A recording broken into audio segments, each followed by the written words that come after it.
আউযুবিল্লাহি মিনাশ শাইতানির রাজিম বিসমিল্লাহির রহমানির রহিম। আজকে আমরা আমাদের নিয়মিত কার্যক্রম আপনারা জানেন, আমরা গতকালে কিন্তু রাঙ্গুনিয়ায় ত্রাণ দিয়েছি, এর আগে সাতকানিয়া, এর আগে বাঁশখালী।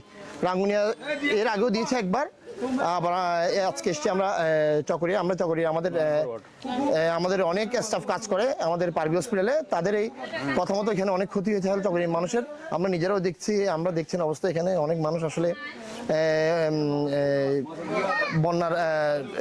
বন্যা দুর্গত মানুষরা এখানে ওদের আমাদের সামান্য উপহার নিতে এসছে। আসলে আমরা খুবই আমরা আসলে পুরো সব জায়গায় যদি দিতে পারতাম আমরা খুব খুশি হতাম। আসলে সব জায়গাতে আমাদের পক্ষে সম্ভব না।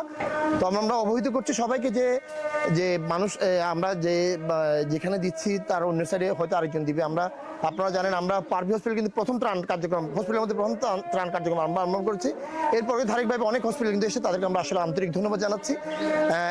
আসলে সব মানুষের জন্য এই কথার উপর ভিত্তি করে আমরা কিন্তু আজকে এখানে এসেছি। আমাদের এখানে একজন স্টাফ আছেন, আমাদের senior staff marketing manager Nizamuddin, তার এলাকায় এবং এলাকার আশেপাশে আমরা আজকে ত্রাণ দিচ্ছি।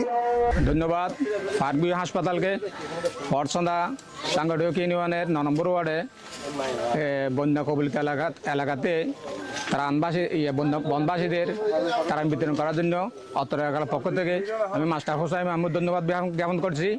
সাথে সাথে পারভিও যারা অত্র ডোনার আছেন তাদের দীর্ঘায়ু কামনা করছি, ধন্যবাদ জ্ঞাপন করছি। তো আমি বলতে চাই এইটাই, সবাই এগিয়ে আসেন। সবাই যদি এগিয়ে আসেন আমাদের মানুষ আমাদের সহজে পাবে। এবং পারভি হসপিটালে আমি আমাদের ম্যানেজিং ডিরেক্টর ডক্টর ATM রেজাল করেন স্যারকে ওনার প্রতি কৃতজ্ঞতা জানাচ্ছি এবং ম্যানেজমেন্ট বোর্ডকে কৃতজ্ঞতা জানাচ্ছি। তাদের অর্থায়নে আসলে এই কাজটা হয়েছে। যদি ওরা এই অর্থায়ন না করতো বা আমাদেরকে সুযোগ না দিত, তারা আমরা এই কাজ করতে পারতাম না। আমরা যদি আমাদের মানুষ যদি আমাদের আল্লাহর রহমত যদি আমাদের উপর থাকে এবং মানুষ যদি আমাদের জন্য দোয়া করে, আমাদের পারভি হসপিটাল যদি আরো সমৃদ্ধশালী হয়, আমরা অনেক বৃহৎভাবে আরো কাজ করবো। ধন্যবাদ সবাইকে। আসসালামু আলাইকুম।